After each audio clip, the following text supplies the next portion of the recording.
Good evening, ladies and gentlemen. I'm Lieutenant Stephen Rogers here at Campaign for America.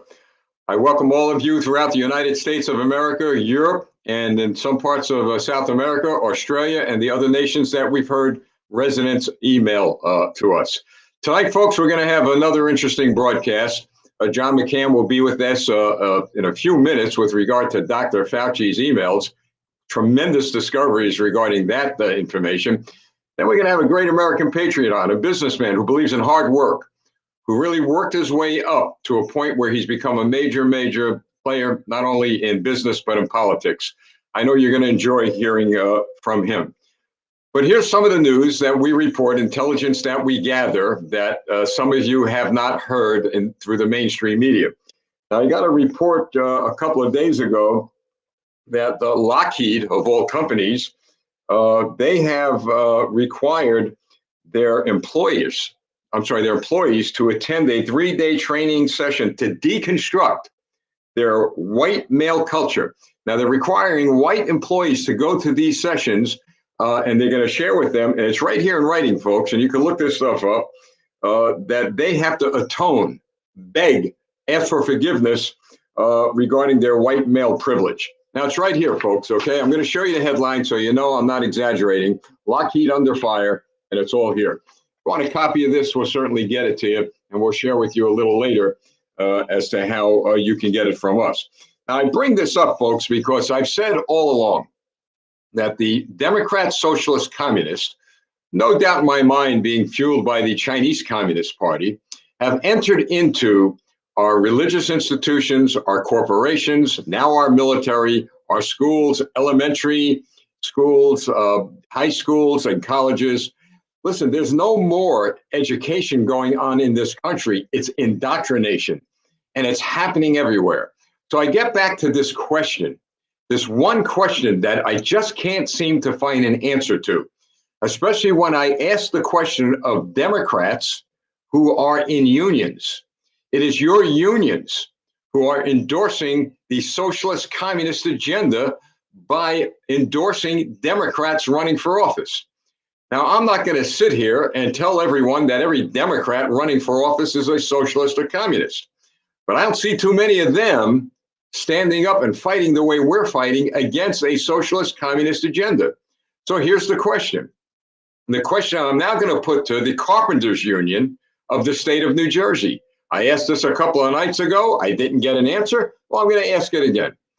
The Carpenters Union, the membership, and let's go beyond them. Let's talk about the plumbers and the pipe fitters and all those people who are involved in building this country, breaking their backs day and night. I've got a question for you.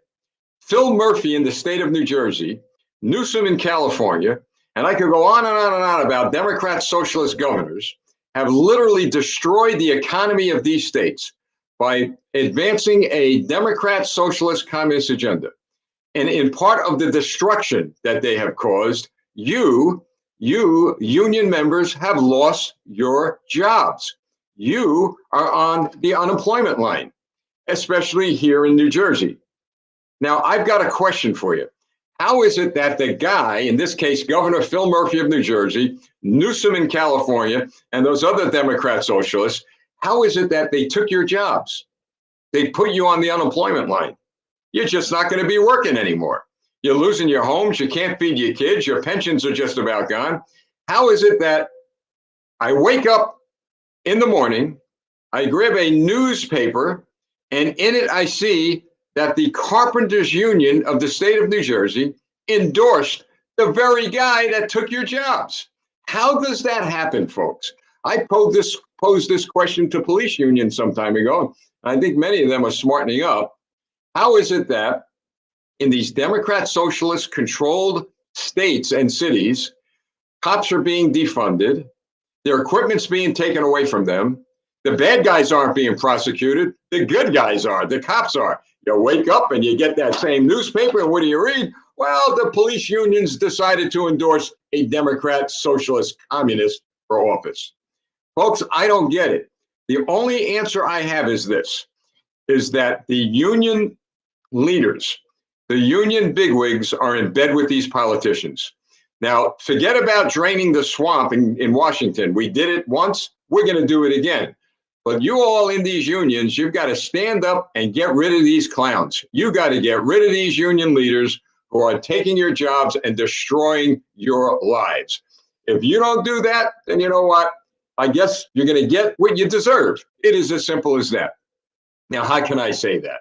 I'll tell you how I can say it.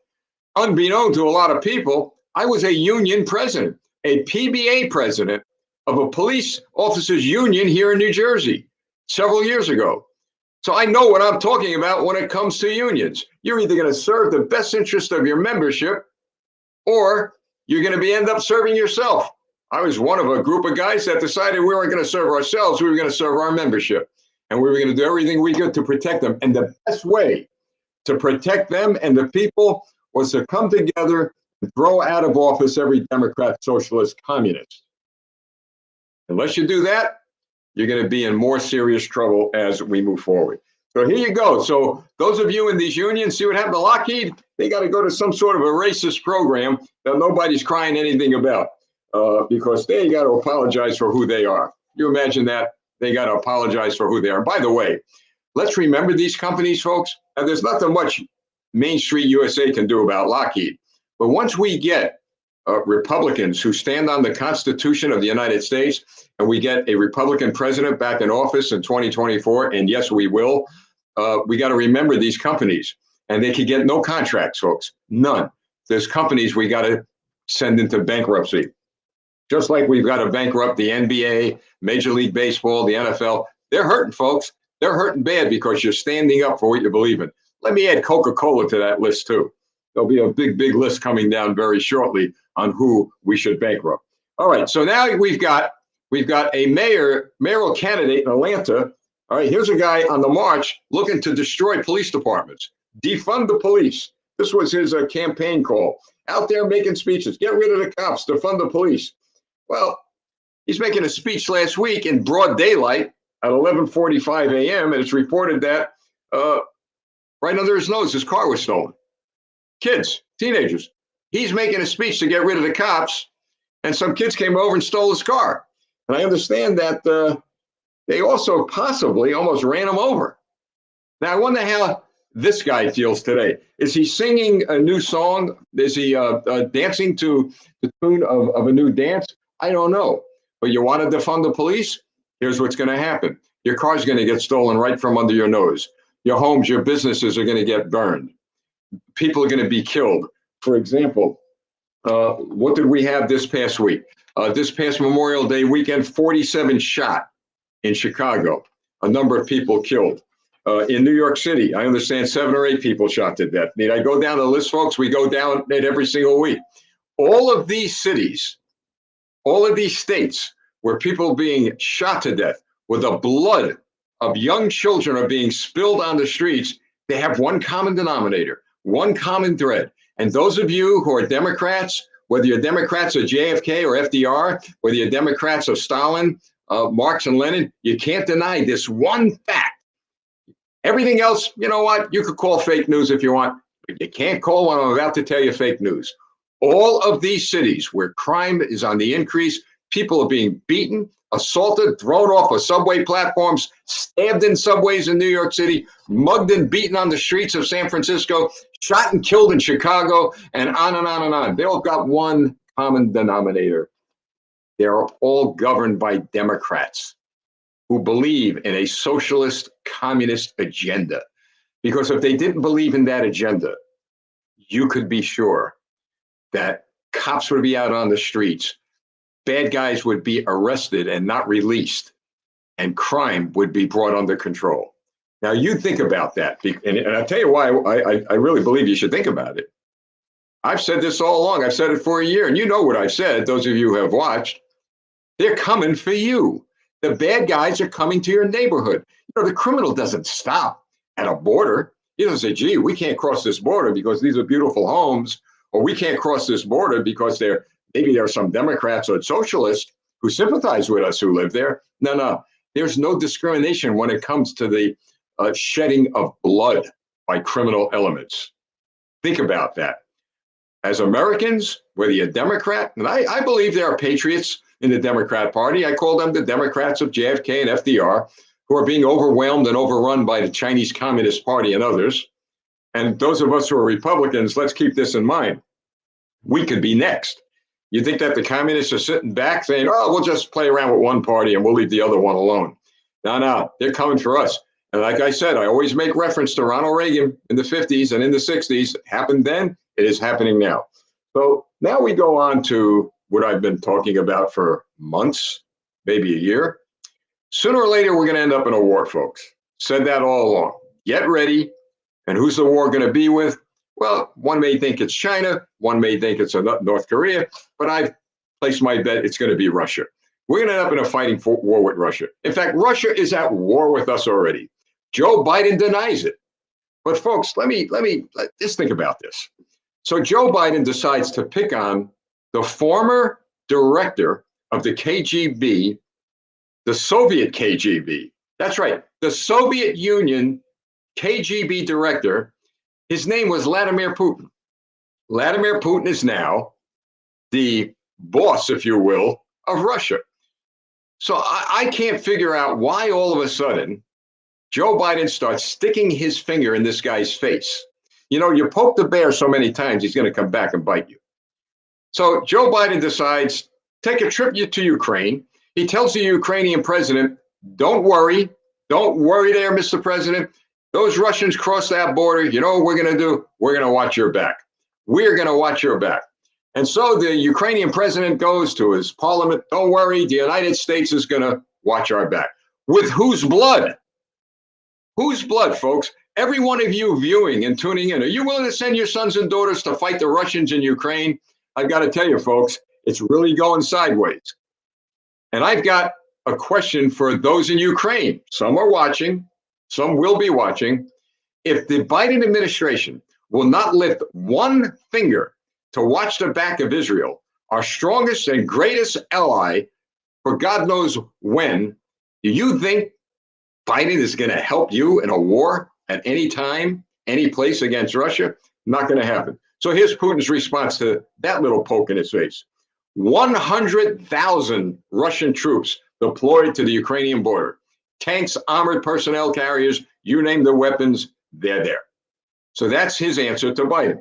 So then Biden decides to poke his finger again in the bear's face. The response? Colonial gas pipeline closed, gone, closed, all right? They had to pay something like $5 million, I don't know, maybe $5 billion, who knows? $5 billion or $1 million to open it up. That was a Russian attack. That was a Russian cyber attack. So then he decides, Biden, to poke his finger in the bear's face again. The response, now we got Russian troops in the Arctic, north of Canada. They're in the Arctic, folks, right? I mean, what are Russian troops doing in the Arctic?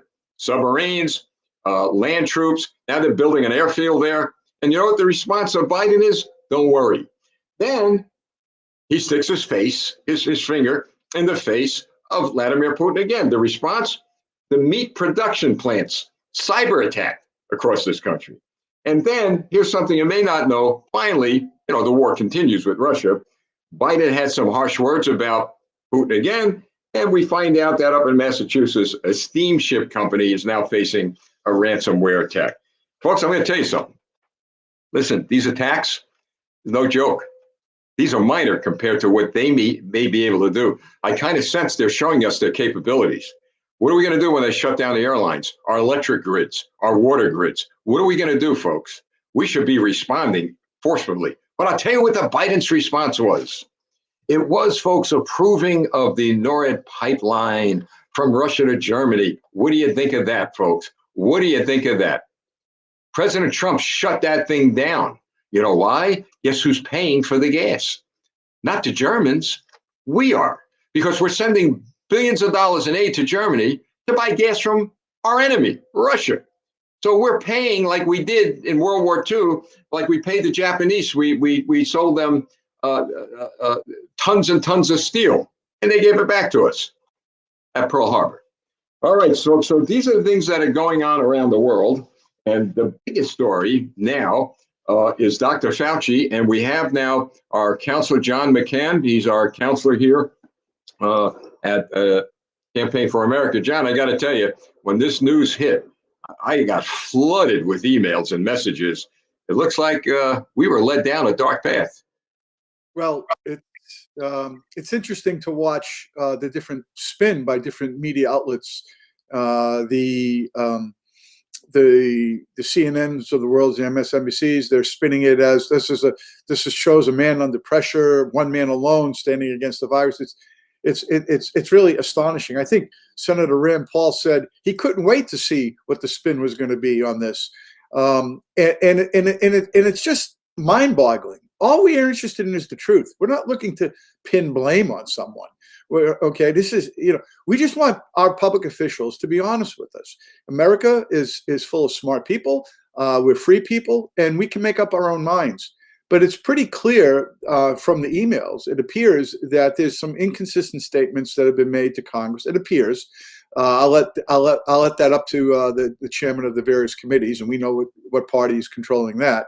So let's see what the Republican Party does with that information. But clearly, the good doctor here was conflicted, and it appears he certainly may have been aware of the gain of function issue at the outset of this. In fact, in one of the emails, one of the people who went to China and was responsible for clearing the messaging coming from China praised Dr. Fauci in an email to him. Thank you for shutting down the lab leak theory. That's paraphrasing it. So the emails are revealing there's going to be more emails to come. And it's striking how brazen these emails are, considering they're on government web servers. And I don't know how we could not think that this was ever going to come out. John, in a few minutes, we're going to have Ron Broadway on. He's an American businessman, a real dynamic patriot. And I know he's got a few things to say with regard to this, because he has a company that's been helping this country and first responders with PPP distribution. But I could imagine how a guy like him feels after seeing a report like this come out. So my point is, President Trump was right all along, wasn't he?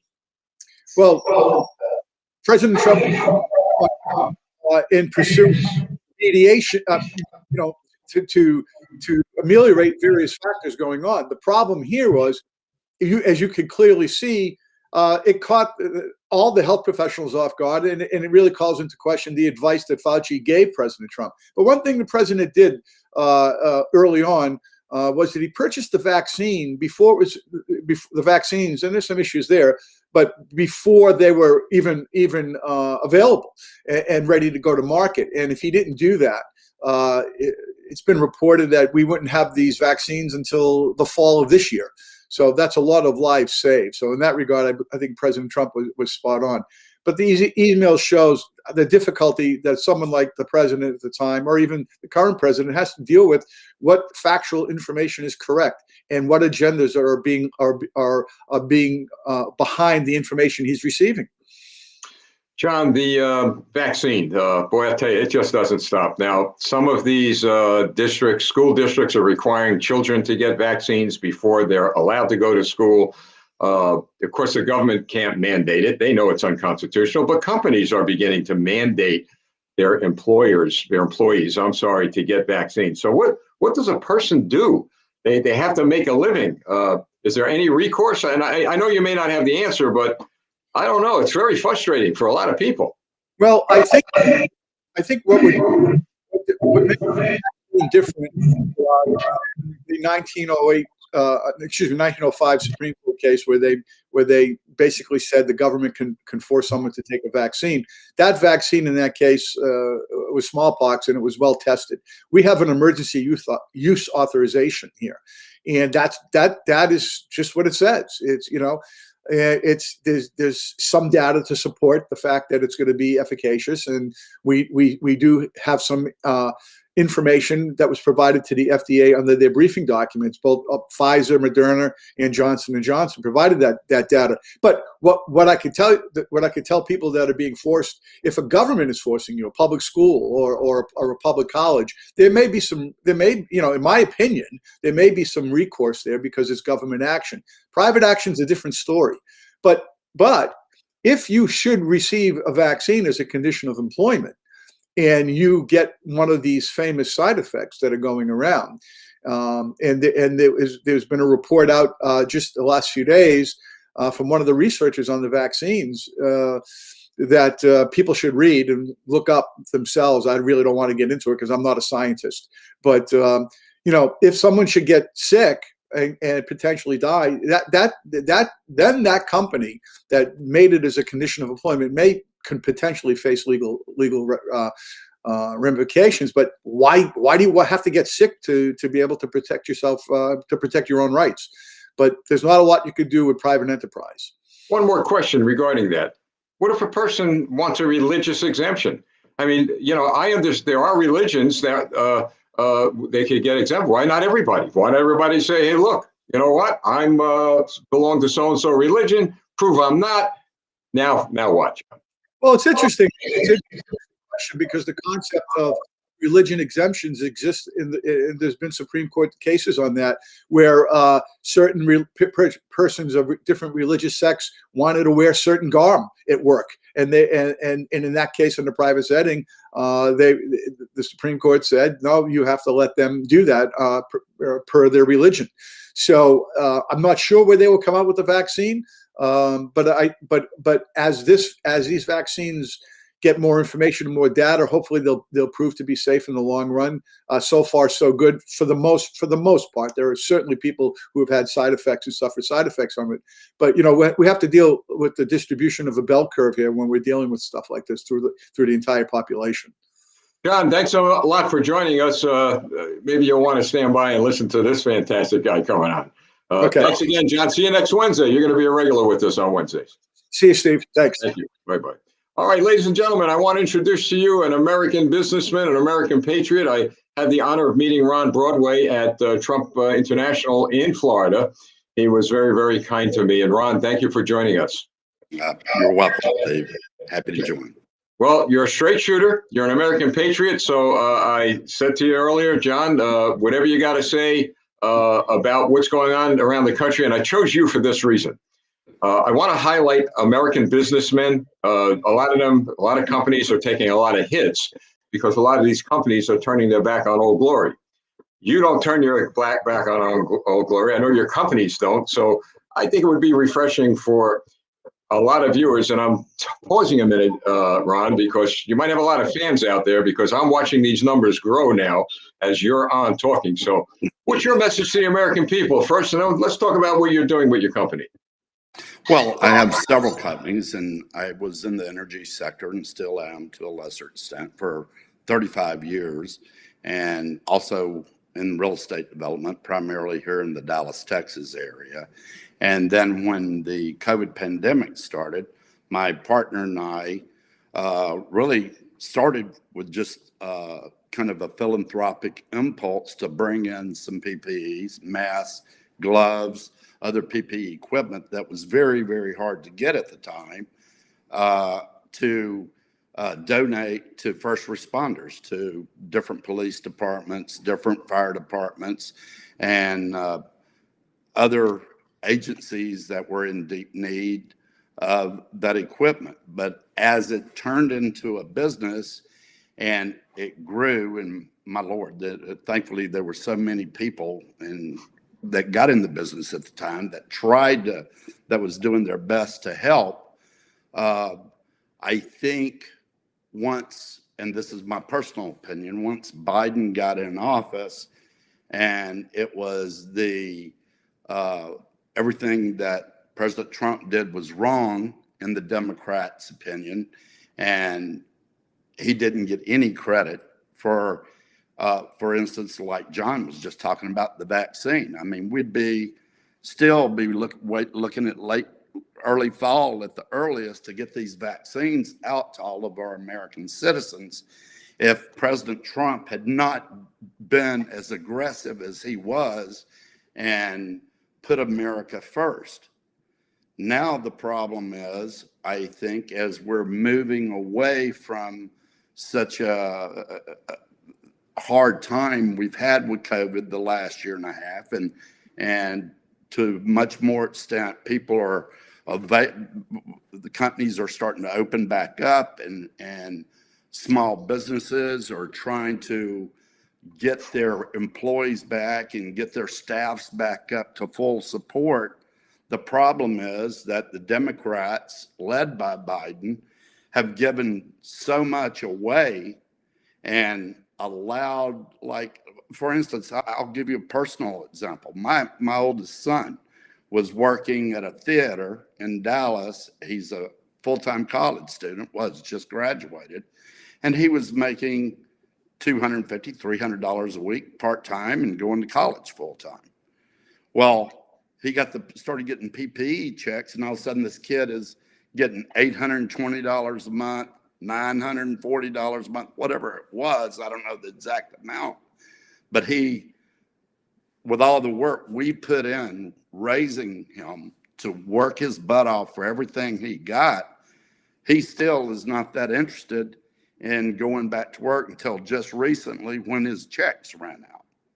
And that really bothers me. When you grow up and you work your butt off for everything you get, as most Americans do, and you work yourself to death to put your kids through college, and then the colleges are just indoctrinating the kids to think that if you're a conservative, you're either racist or detrimental to the United States and what this country stands for, which is totally opposite of a true patriot's belief. So it really is heartbreaking that the principles that this country is founded on are being taken away from us more and more every single day. Ron, And they are absolutely trying to take away our freedom of ideals, our freedom of speech. They're trying to take away our right to bear arms. This country is in a real pivotal time right now.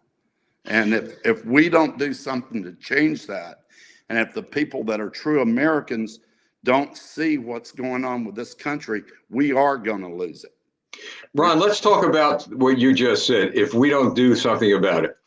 And I'm glad you brought that up, because I have heard people say they're not going to vote, they don't care anymore, they're just going to do what they got to do. And that's right out of the book of the Chinese Communist Party, right out of the book of Marxism. They want to divide us and conquer us. They want to make sure that we are so dependent upon them, like you said, with regard to the checks going out, that they're just going to drill us into the ground. So would you say this, that we have to be careful not to surrender our rights and continue to fight the good fight? I think we can. But guys, I'm interested in knowing this, and I know a lot of people are. Being one of America's biggest business guys, do you see in the business and industry world that there are a lot more patriots than what we're seeing on TV? Because all we're hearing about is these companies just surrendering, kneeling, surrendering, turning their back on Old Glory. We're not seeing guys like you, but do you have a lot of numbers? I don't have the numbers, but I can tell you this. There's a lot more people in this country that are opening their eyes to the other side of the aisle and opening their eyes to what the Kamala Harrises of the world, the Joe Bidens of the world, the Nancy Pelosi's of the world really think, and how they believe that, you know, this country can turn to socialism and survive, and it can't. This country was founded on the idea that if you were willing to get out, work for it, educate yourself, take care of your family, and work as hard as you could, that you could achieve anything you wanted to achieve. And we're getting away from that. Our children, because of what they're being indoctrinated and taught in these colleges and these schools, and just with, for instance, the PPP program that was just a massive giveaway, that you don't have to work for everything you get. You don't have to climb that ladder to achieve your goals. And unfortunately, a lot of these kids today, their goals are not nearly as high as some of us that had a lot less growing up were. But I think there's also the great span of young Americans who have the work ethic, who want to be better themselves and be better than their situation growing up. And I just think we need to work our butt off, all of us, to make sure we put the right people in office that understands what all our fellow service members fought and in many instances died for to achieve in this country. You know, ladies and gentlemen, when I met Ron Broadway, you know, like I said, he's one of America's probably most successful businessmen in the country. He's donated millions to keep this country strong and safe. But you know what I liked about him, folks? Regular guy, just like us, regular guy. Has something on his mind, he says it. And I got to tell you, Ron, I'm so proud of you, and it's an honor to be your friend. And where are you going from here, Ron? I know you got a lot of businesses and investments. You're watching the future of America. As a businessman, what is your recommendation to those in business or young people who just don't want to get involved anymore, believing that you get some bad person elected to office and they're going to crush them? So what would your advice to them be? Read the Constitution and think about what our forefathers had to do to get this country to the point it is. And really take a hard look back at what the last 25, 30 years has looked like. And it's the greatest country on earth. Spend your time trying to build this country up, trying to build your own self-worth up, and don't listen to these people on the other side of the aisle that just want to tear the country down. Read the Constitution. I'll never forget what you just said. Thank you, Ron Broadway, for being with us tonight. And you know, my wife and I are coming down to Dallas, so I want some of that, them steak and ribs. Thank you. I salute you, my friend. God bless you. Salute you, Steve. Folks, Ron Broadway. John McCann is still here. John, I'm going to bring you on a minute, okay? John, I know you've been watching and listening. What do you think of this guy, Ron Broadway? Well, he said it better than I could say it. But he said something very profound. He said that America cannot survive as a socialist nation because basically it conflicts with our values. And the founding of America, it's not just the founding of America, it's modern day America as well. Modern day America was built and all the advances of science in this country, and whether it's in medicine or in space, are all founded based upon, can never have happened in a country like the Soviet Union, the former Soviet Union, current modern day Russia and China, because they steal our technology. Not all the great advancements of humankind have come. A lot of them have come right from this country, and I really am concerned. I share his concern for what that means. What does that mean as they continue to shovel? Your example of Lockheed, where people have to go to essentially a re-education seminar, and you know. And just pray at the altar of socialism, because that's what it is. Let's not mince words here. And that's the concern here. I have 2 young kids, and I'm concerned what happens when we get to that point where people aren't going to take it anymore. And I have a real concern there. John, thanks for joining us tonight. I know we weren't planning to bring you back on, but I'm glad you stuck around. That's a good way to close out. Thank you. Thank you so much. Folks, Ron Broadway said something that I'll tell you what is going to stick in my mind. And he used those words, 3 words, read the Constitution. And I would ask parents and even church leaders, houses of worship leaders, part of their religious lessons. How about that, folks? How about we take a little bit of time, and you don't have to read the whole Constitution to our children, but maybe take a 1 paragraph, another one, and explain to them what it is, because they're not getting it in school. So let's think about that. The other thing is this, folks.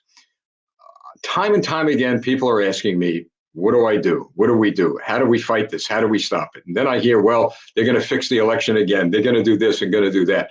How about we say this? Instead of worrying about what they're going to do, let's tell them what we're going to do. And we're going to take, as we are through Campaign for America, very, very tough action. We're on a road, folks. We're on a road now. We're going to be going down to Florida in July and August. As I said, with regard to Ron Broadway, we're on our way to Texas by the end of the year. We're fighting for this country. We're fighting against a very powerful socialist, communist agenda being brought to us by who? People that Americans elected to office. And it's got to end. So, folks, what you need to do is pray about it. I always believe in the power of prayer, but I also follow up by saying the Bible says faith without works is dead. Good to pray, but you got to take that prayer and put it to action. So you need, I need, you need, we all need to look at our local school boards, okay? Very important, because you look at a kindergarten kid today in school, there's the future of America. 20 years from now, 30 years from now, that child may be running for office. I would like that child to run for office and have their platform based on the Constitution of the United States and fly a flag like this and not a red flag with a hammer and sickle. Now, we can do that. Those are long-term projects that we can actually do and get involved with. Now, how do you do that? Well, run for a school board seat. That's right. You want to run for a school board? Run for city council? Run. You know what, folks? Let them run for their lives. Let them run for their political survival. We can no longer run away and bury our heads under a pillow and stay on the defense. I've said it time and time again. It's high time we, as Republican, conservative, American patriots, stand up and get on the offense. Offense.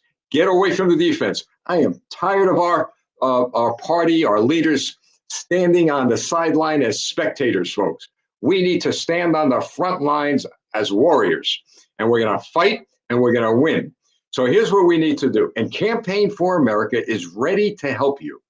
No charge, folks. No charge for what we do. I mean, you can't beat that. We will help you create campaign committees if you want to run for office in your community. We'll give you guidance. We'll share with you what you can do. We'll put you on to references you can use. We'll help you build a regular campaign team if you want to run for a school board, if you want to run for a city council. Now, if you're one not to run for office, that's fine. You can get involved with somebody's campaign and help them get elected. And folks, I'm not talking about shelling out your hard-earned dollars. I'm talking about putting your heart, soul, and spirit into a movement. Started in 1776, continued through the Reagan administration, continued through the Trump administration, and now is going to be continued through we the people, so that we could get back into office, people who love this country. That's how we do it, folks. It all starts locally. Now, if you would like to have information about how you could get involved in your community, you see what's on that screen? CampaignForAmerica.com. That's our website, CampaignForAmerica.com. Go to the contact bar. You'll see name and email. There's a little narrative where you can put notes. Tell us what you want, and we'll get in touch with you. By the way, part of doing what we do is we will set it up with the equipment we have in this studio where we could possibly set up a Zoom meeting or some conference meeting right in your home, folks. You could have 15, 20 people, 5, 10, I don't care, 3 or 4, and they could sit right in your home. And Campaign for America will do that. You know, we don't, listen, I've said this all along. When God gave us the call, okay, to create the Campaign for America, one of the things I wanted to make sure is that somehow, some way he would take care of us, that we would last forever. And I've kind of, lived by the code that, there's so many organizations out there sending emails for money. Send us this, send us that, send us 10, send us 15, send us 20. Well, we don't do that. We don't go out and actively solicit for funds. What we do ask is for your heart, a piece of your heart, a piece of your soul, and a piece of your spirit. To do what? To stand up tough and strong for America. And that's all we're asking for. Now we have a store. People have asked us, well, is there anything we can get that will remind us of, helping you guys out? Well, yeah, we do, folks. I'm going to show you something. We've got a store. There it is. Okay. CampaignForAmerica.store. If you'd like to have a challenge coin, go to our store. All right. But we're not going to do what other organizations do. Okay. We're going to stay as long as we could away from that. Go to our store. If you'd like to have a challenge coin, you'd like to have a book, anything. I'd rather give you something for what you're giving to us. And I think that's pretty good. So far, we're surviving. All right. We're surviving. So we want to do that. So that's it, folks. CampaignForAmerica.store. That's where you could go to our store. In fact, go to our website, CampaignForAmerica.com. And I even think there's a bar up there where you can go to the store. So that's it, folks. I hope you've enjoyed the broadcast. We're making them a little shorter, half hour, 40 minutes, getting a big response from around the world. And that's it. Any questions, go to that website, CampaignForAmerica.com, and ask your question. And guess what, folks? We do respond to emails as much as we could. So that's about it, folks. I want to thank you all for joining me tonight here at Campaign for America. We'll see you next Wednesday night. And by the way, listen to this one. I tried this twice. On a Saturday afternoon about 2 o'clock. I did it for the second time this Saturday. I go on the air with maybe a 2 to 3 minute message. And you know what, folks? 11, 12, 15,000 people from different countries too. So I suppose that while I'm doing this on a Saturday afternoon, they're up and they're watching. That's pretty great stuff. All right, that's it, folks. God bless you. God bless this great country of ours. See you at 6:30 p.m. next Wednesday night. And remember, there is a purpose for all of us. When I hear people say, oh, God has no purpose for me, he doesn't care about me. He loves you. He's going to take care of you. He has the shadow of his wings over you. And all of us have this purpose. And the purpose is this. At the end of the journey that we're taking, let's make sure that during that journey and far beyond, we will always love and glorify God. Thank you. Have a great evening. See you soon.